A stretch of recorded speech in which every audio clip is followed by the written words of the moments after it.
started, I guess.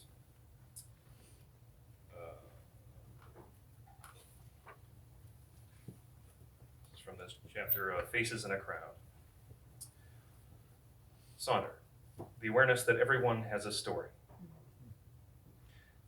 You are the main character, the protagonist, the star at the center of your own unfolding story. You're surrounded by your supporting cast, friends and family hanging in your immediate orbit. Scattered a little further out, a network of acquaintances who drift in and out of contact over the years. But there in the background, faint and out of focus, are the extras, the random passers-by, each living a life as vivid and complex as your own. They carry on invisibly around you, bearing the accumulated weight of their own ambitions, friends, routines, mistakes, worries, triumphs, and inherited craziness. When your life moves on to the next scene, theirs flickers in place, wrapped in a cloud of backstory and inside jokes, and characters strung together with countless other stories that you'll never be able to see, that you'll never know exist, in which you might appear only once. As an extra sipping coffee in the background, as a blur of traffic passing on the highway, as a lighted window at dusk. And that is sonder. It derives from the French sonder, which is to plumb the depths. I guess you and I have been extras in each other's lives until tonight. Yeah, that's right. What a terrific way to get started. Let me be the first to say congratulations. Today is the publication day of this terrific and uncanny book. I'm so grateful to be a part of the festivities. Maybe what I'll do is say a few words about it for those of you who don't know what this book is all about before we jump into the conversation. But before, well, yeah, I'll save that for later. So this is a book of imaginary words. And I remember getting the invitation to be a part of this event and thinking this will be really cool. Words, it may not surprise you to learn, are one of my favorite things. I collect them. It's like my hobby. And really as a writer, it's what I think of as the foundation, the sort of building block of everything that I do. And I'm always in search of the perfect word. And the perfect word is almost always elusive. And what this book attempts to do is to fill in some of the holes, some of the gaps that we have in our lexicon for emotions that we have as human beings. And it's such an audacious and beautiful invention, this book. And I thought maybe the best place to get started is to talk about the origin. You read the definition of sonder, and as I understand it, you can correct me if I'm wrong, that was sort of the genesis of this whole idea, or one of the first ideas in this whole enterprise. It certainly played a big role in the direction of the book. I think it started back when I was in college in 2006, surrounded by some of the people who are here. But I was sitting in a library trying to write a poem, and just the title came to me, The Dictionary of Obscure Sorrows. And that was just instantly lit a fire. I really wanted to read that book. The idea that someone in the 1890s or something had just sort of explored this territory that had never been explored before, and it sort of, drew a map of the wilderness, inside my own head. I don't know, there was something about it that I just found just intoxicating. So I just started writing definitions, with arcane Latin Latin origins, and they started off pretty, pretty casual, I would say. Like one was the feeling of I would come out to my car in the morning in my apartment building, notice it hadn't been broken into, and feel kind of disappointed. And so it was kind of just a little observational comedy, little quirks of being human, or the wistfulness of geese passing overhead, that kind of thing. But then one of them was sonder, and the feeling, when I would drive on the highway, I would see people pass me, and I would noticing them mouth to themselves, thoughts that were buzzing in their heads, and I realized that I have no idea what story they're just at the center of. And I was just I don't know. There's a lot of people say Sonder's not really sadness, and it absolutely is, because there's just every single one of you is the main character in your own story, and I'm just, scratching the surface of it. So It occurs to me, I should say, it occurred to me while I was reading this book, how similar our enterprises are. By our, I mean you and me. You are doing with words what fiction, in my case, is attempting to do in many words. That is, to create something that is true, that is based on a lie or a fabrication. And my mind has been, honestly, kind of reeling over this notion. And I joke all the time that as a fiction writer, my job is to lie. I lie for a living. And that in many ways you're doing the same thing. But there's something different about this. And I have to go back to my own days in college to articulate this question. And I remember sitting in linguistics, 301 or whatever it was at the University of Minnesota, and hearing the professor for the first time talk about language as almost as an organism, as an evolving and changing organism. And one of the things that and it's an idea that has stuck with me all these years. Hopefully become a little more sophisticated in my understanding it over the years. But it remains this fantastical idea that there's always the possibility of a new word. Every year we see, in one meme or another, the new words that Webster's has, welcomed into their dictionary. And that's not the same as what you're doing then. I wonder if there is a part of you that thinks of this endeavor to fill in these holes, to fill in these missing words. Like you mentioned, you were trying to write a poem. Is this like a long poem to emotions that don't fit on that wheel that so many writing teachers trot out? yeah, I think the epigraph to the entire book is a quote from Stephen Wright, which is, "I read the dictionary. I thought it was a poem about everything," and so that's sort of how I consider it. It's it's a collection of, I think poetry is almost the closest thing it could be in terms of form. It's not really fiction, but it's not really nonfiction either. So. And I try to ground the words in real etymology, so doing the research into linguistics in various languages so that they do have an element of truth to them. But I think it's an intoxicating thing to go looking for gaps in the language, because you realize how much work we have to do, and how most people just kind of accept the terms that they're given, and that's how they define themselves and define their lives. But if you get creative with it, and you invent yourself and categorize yourself, there's nothing more liberating than that.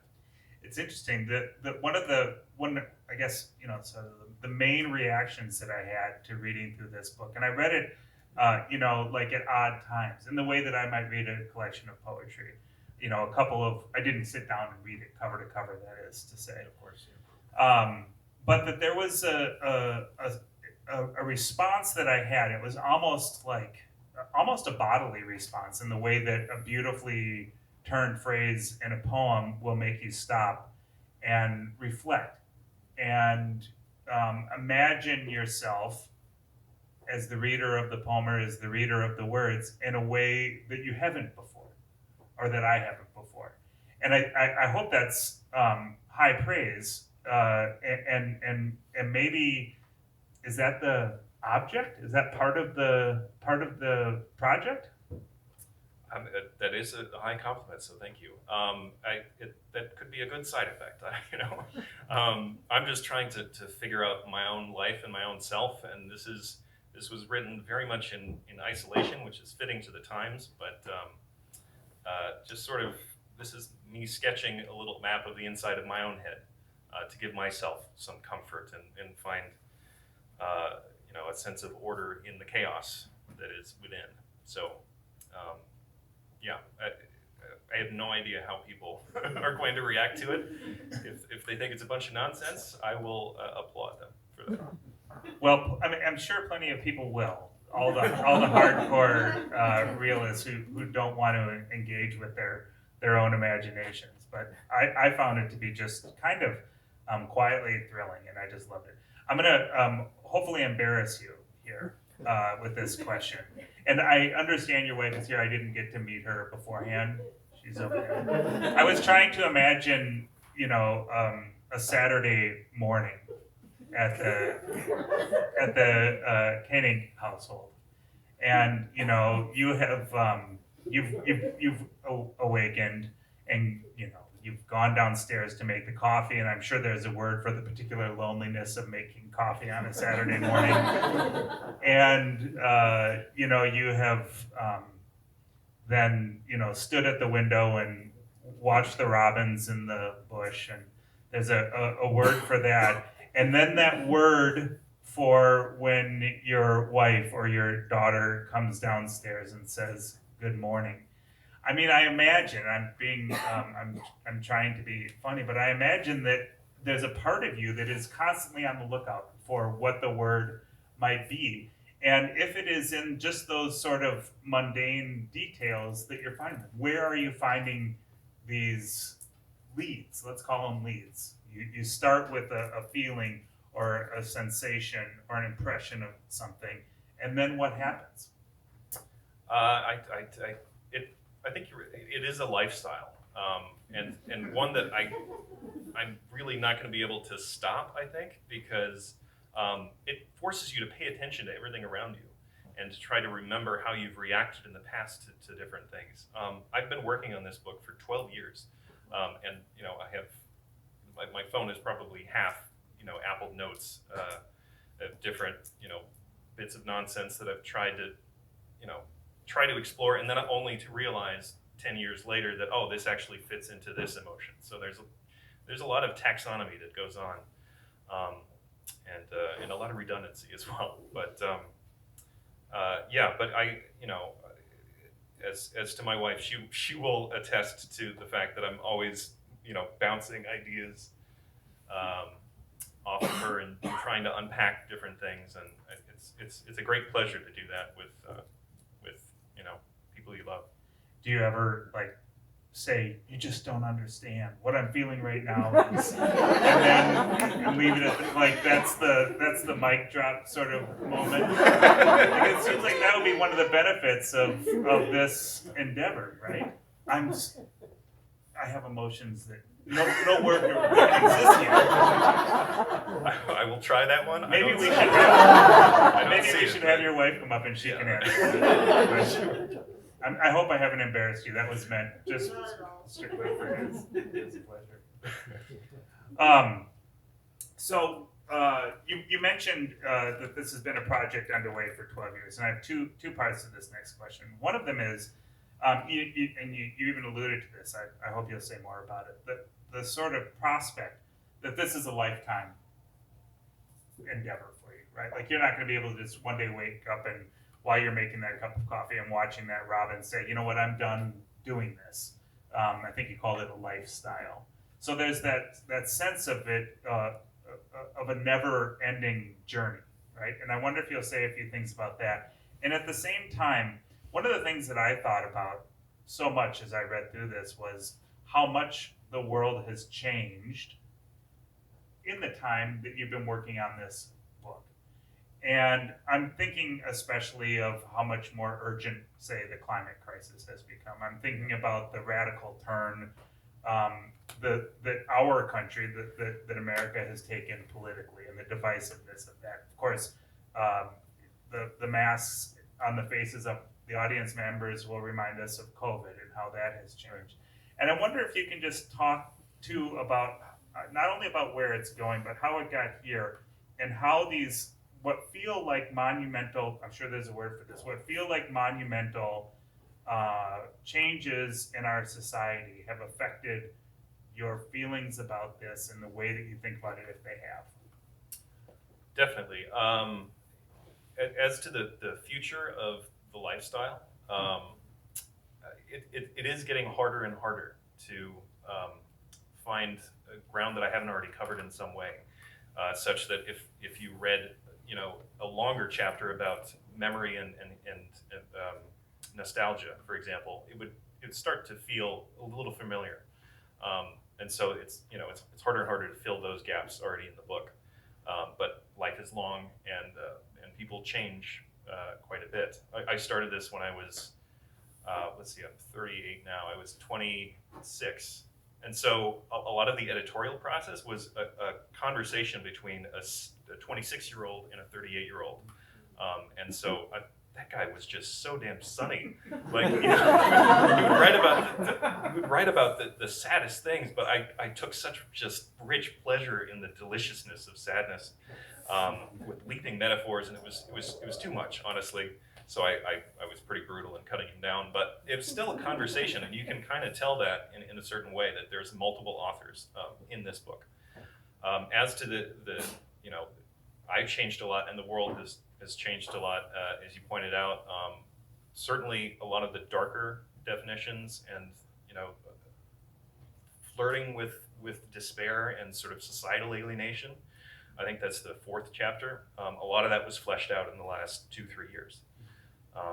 And that's, again, I mean, the way we all have, trying to process how new all this is and how just utterly unfamiliar it still feels, even now, almost 2 years later, or 6 years later, as the case may be, whatever event causes a re-examination. So that's really interesting, and I hadn't thought of that. The fact that the 26-year-old John would have a different outlook than the 38-year-old John, who will of course have a different outlook than the 51-year-old John on down the line. I wonder if this is like a chicken and an egg question. Is the project changing you, or are you changing the project? This is maybe another question for your wife, but we'll let you answer it.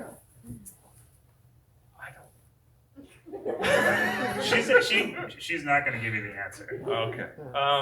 It's a good question. I think there is it has been a kind of therapy, I guess, and I think I've gotten feedback from a lot of psychoanalysts and psychiatrists who said this is actually really interesting, like not as a diagnostic manual necessarily, because there is a lot of nonsense in there and with no science at all behind it. But the idea of teasing apart one emotion from the other can be really healthy, and just you're not as overwhelmed by the emotions you feel if you can sort of tease apart one from the other, and to put a name to something is incredibly powerful. I found just in my own personal life. It's because if you can name something, you can put a handle on it and pass it to someone else. You can almost have a feeling of control, whether or not that's valid.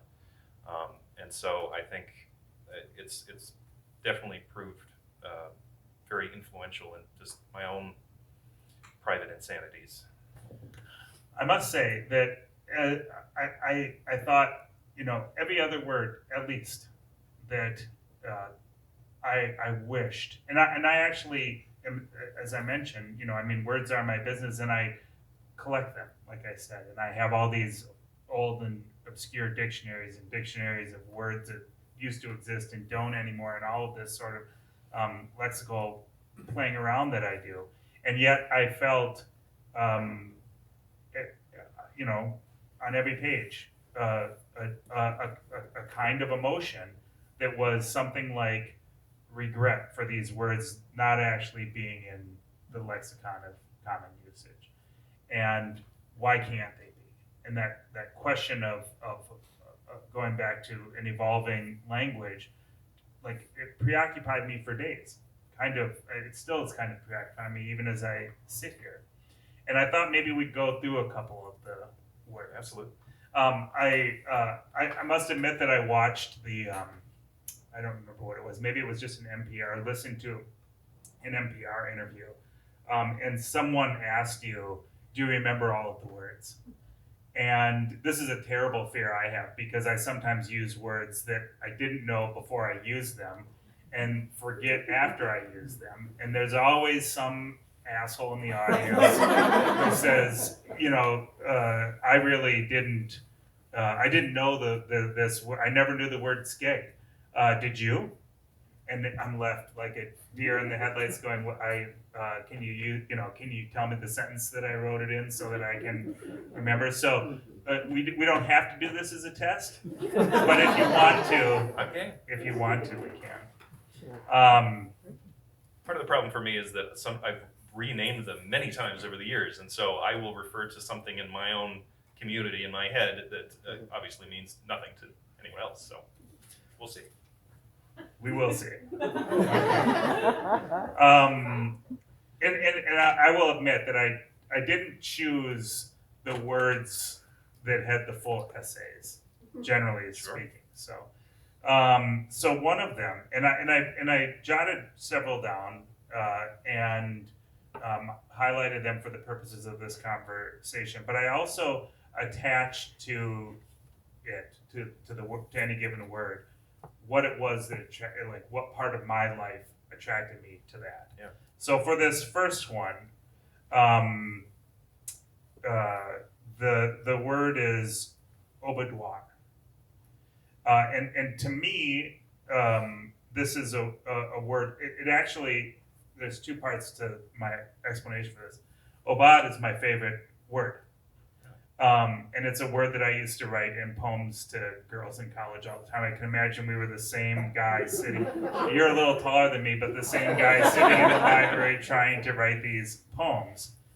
But also because it speaks, this word, your word, speaks to my daily writing practice. So there's a clue. Nice. Yeah, obédoir, if I'm not mistaken, is from the French word obad, which is an ode to the morning, and abattoir, which is slaughterhouse. Well, that's a clue to what the meaning is, which is the otherworldly period just before 5 a.m.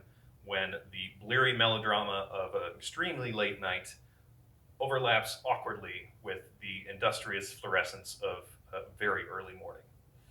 Holy cow. I mean, that is a literal definition of the word in the book.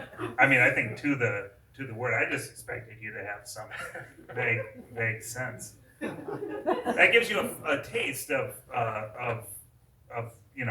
an example. We have more though. So let me get to this one. So I chose this one because one of the things that I've thought about often as a writer and as a human being, frankly, is how difficult it is to be gentle with ourselves and to be kind to ourselves. And so, Emerensis. Am I pronouncing that right? Let me check the pronunciation. Oh, let me check that too. Emerensis, yeah. Immerence is from the Latin, page 99, if I recall. What? You didn't recall that. You just looked up. Everything's made up. Yes. The maddening inability to understand the reasons why someone loves you. Almost as if you're selling them a used car that you know has a ton of problems and requires daily maintenance just to get it to run normally. But somehow they seem all the more eager to hop behind the wheel and see where this puppy can go. Both of our wives are over there laughing. I don't get it. It's so beautiful. It's just it makes me so happy. The play and the sort of wistfulness of this. This I have a couple more, and then we'll turn it over to the group. This is I thought of this partly because it just looks so beautiful on the page, but also because of the season that we just left. So Ostis. Ostis is that is seasonal, yeah. That is the wistful foreboding of the first sign of autumn. So long skein of geese passing overhead like the second hand of a clock, or crumpled dried leaves swirling in the asphalt. And there's one more image in there, but I forget what it is. No, I think that's it. Okay. Well, my editorial. Oh no, you're right. Okay. The subtle coolness. Subtle coolness in the shadows. That's right. Yeah. Yeah, and I mean, we've all presumably, or most of us anyway, have taken a walk recently and experienced one or all of those things. It's just such a terrific articulation. I'm going to. I had a couple of this, but I want to let the audience in on this. So this one is just beautiful to me, and probably my favorite one in the book, I think. And that's hard to say because at any given moment it might be another. But one of the things that I have made a practice of, probably, well, certainly in the last 10 years of my life, so most of my writing life. One of the things I should say that a writing life has taught me is that it's really hard to make sense of the world that we live in. And I think that that's the reason that I do it. I can imagine it's one of the reasons, I mean, I don't have to imagine, you've told us that it's one of the reasons you do this. But one of the ways that I guess my own version of writing a dictionary of obscure sorrows is to stare at the cosmos and take comfort in the fact of our insignificance. One of the first conversations that my wife and I had was about just that. And so the word is suerza. Yeah, suerza. Let me read the real thing here. It's so beautiful. 214. 214. Thank you, sir. Suerza. Suerza. Now, a feeling of quiet amazement that you exist at all. A sense of gratitude that you were even born in the first place. That you somehow emerged alive and breathing, despite all odds, having won an unbroken streak of reproductive lotteries that stretches all the way back to the beginning of life itself. Suerza is from the Spanish suerte, which means luck, and fuerza, which means force. So the luck force. I got like goosebumps just listening to you read that. You mentioned that most of these people are friends and family. That's terrific. But surely they have questions for you as well. Hopefully they don't. Anyone else though? I'm all ears. So let's turn it over to the group. Don't be shy. It's always the first question that's the hardest. So just raise your hand and shout out right here in front. I have about 20, but I'll just restrict it to one. Okay. So, emotions that you put names to. Mhm. Prior to that, do you feel if something does not have a name, it does not exist? So like a child is born with no name. Yeah, there's. It certainly feels Maybe like. repeat the question. Oh, sure. The question is whether if there's an emotion that hasn't been named, does it not exist effectively? Is that your question? Yeah. It certainly feels that way. I think a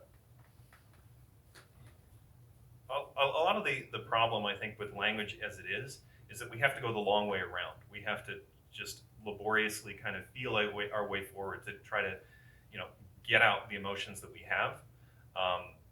And so where, physical reality, we have a word for bison, we have a word for finch, we have a word for schooner. And so we just, at a moment's notice are able to identify those, and that in some way makes them much more real because we're able to talk about them so much more easily. And in the absence of that, it's, I certainly feel alone in my own skin far more than if I had the words that would allow me to express myself as clearly as pointing at a finch and saying that's a finch. Well, I know in some cultures there are words that have 7 to 10 meanings. Yeah. As that word is applied.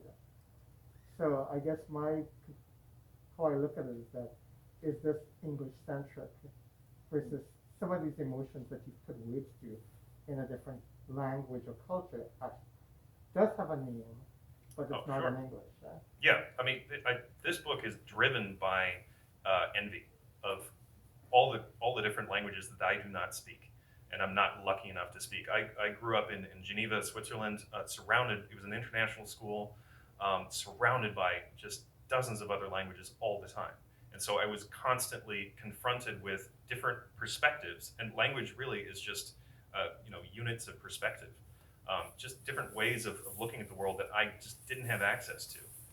But the little I was able to gather here and there, I treasured greatly. If you know a word like Schadenfreude, for example, then the world makes a lot more sense. And duende is the same, or Ubuntu, or there's tons of these words in different languages around the world. German is a good one, but Japanese has a lot as well for different emotions. And so I'm trying to do for our pathetic, paltry English what some other languages do much better. Thank you. Yeah.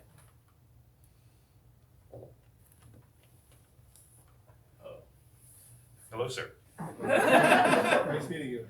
Did It's my father. just curious, John, did any of your locations you lived in have any impact on words or perspectives, whether it's in Hungary or Amsterdam or Geneva or the places you lived, or because those are international and different biases, or this transcended all of it? Yeah, I think every place I've lived is in you run up against how that culture sees the world, and so it's like with Dutch culture is just not at all shy about being really personal with strangers, and so I think that, for example, gave me a sense of how much more direct we could be, and so I admire that about Dutch culture, and there's obviously Geneva was formative as well, but yeah, every place it lived shows up in this book. When about the time you started writing this book, I had my launch party for my first book in this very room, surrounded by friends and family as well. And the first person who raised their hand was my grandmother, my then 90-something-year-old grandmother, who chastised me for the salty language. So that's pretty. Your dad's letting you off. Yeah, the that's hook. In the back here. Sure. So I wonder, do you think that there are certain kinds or types of emotions that are better left unnamed, or if not unnamed, maybe not made public? Like I feel like there's also something. I like your expression of how delicious the emotions are. Yeah. The deliciousness. There's certain kinds of sadness that their obscurity or their privacy is part of what's important to them, or maybe they're so particular, they maybe it would be better in various ways not to name them or describe them. And if there are examples like that, what would be the criteria for what would count as feelings like that? That is a fantastic question. So the question was, are there some things that are better left untouched by words, or that feel inappropriate in that way? The answer is absolutely yes. And the reason I know that is that when I originally pitched this book to publishers, it had a 7th chapter called X. It was only art, unlabeled. That's all it was, covering things that I couldn't even bear to talk about. And I still run into a lot of those things. I get emails from a lot of people over the years telling me their stories in a very sondery kind of way, but in a way that is often heartbreaking. And I get them throughout the day, just trying to, I get a smoothie, and then I read about someone's experience at the end of a breast cancer journey. And they ask me for some way to process it and understand it. And I often don't know what to say, but also I don't know if I can. I don't know if it's appropriate. I would, if I tried to be clever or something like that, it would very quickly get glib. And people also, I have a 1.5-year daughter who I love dearly, and I've gotten a handful of times over the years. There's a word for widow and widower, but there's no word for someone who has lost a child. And I would love something that could make me feel like I belong to something, or would help, give meaning to that when there's nothing to say about it, and that's, I can't touch that. It's too much.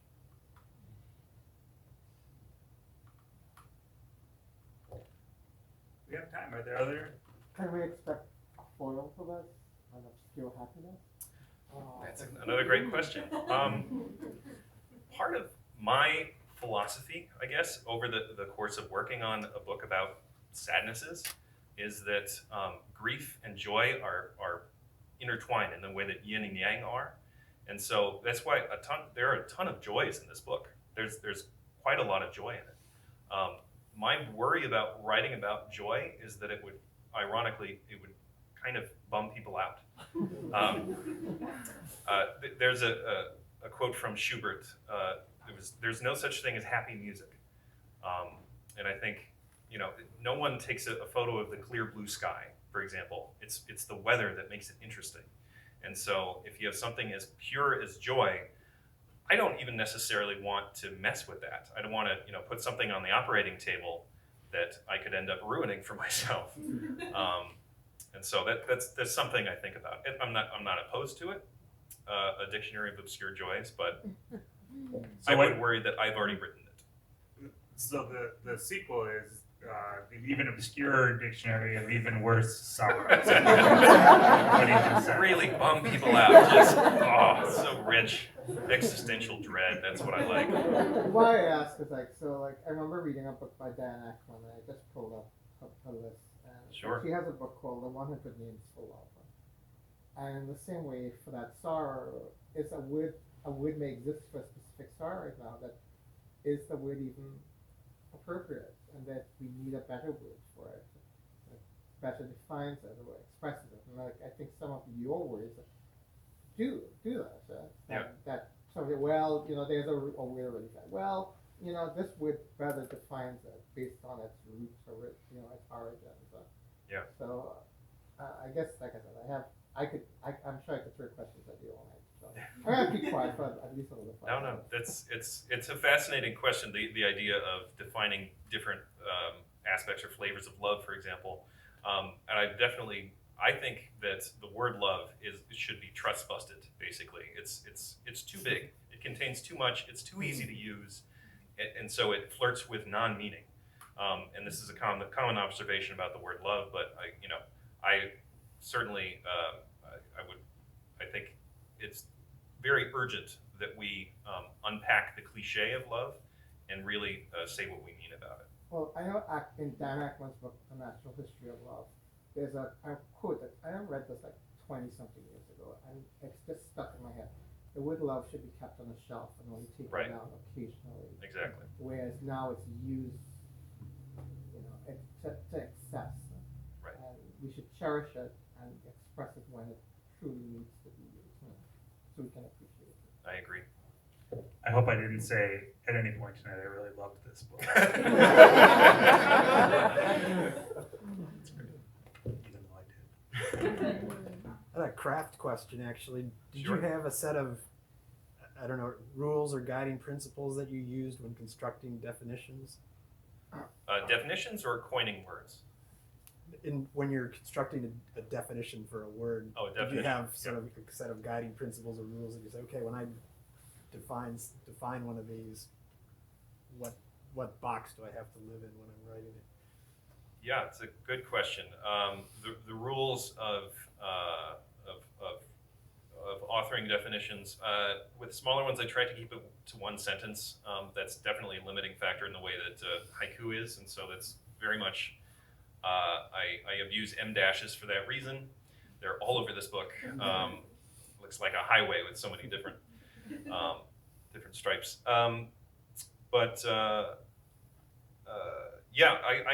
It's basically just a crapshoot, just trying to follow wherever the emotions want to lead. Some of them I fully intend that, yes, I have so many thoughts about technology, and so this is going to earn its own essay. And so for 2 weeks, I was just putting down my thoughts about it, and it went nowhere because I didn't feel anything.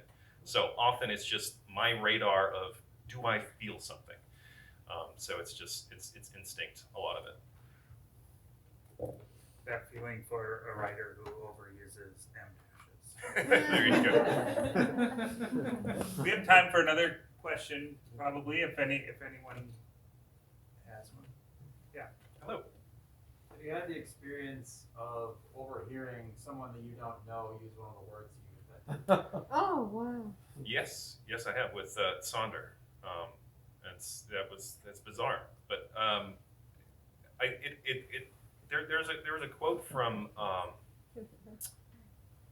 quote from Steve Jobs where he said one of the biggest things in my life that changed how I looked at the world is the realization that most of us, most of the time, just sort of try to avoid bouncing against the walls, and we just sort of take the world as written.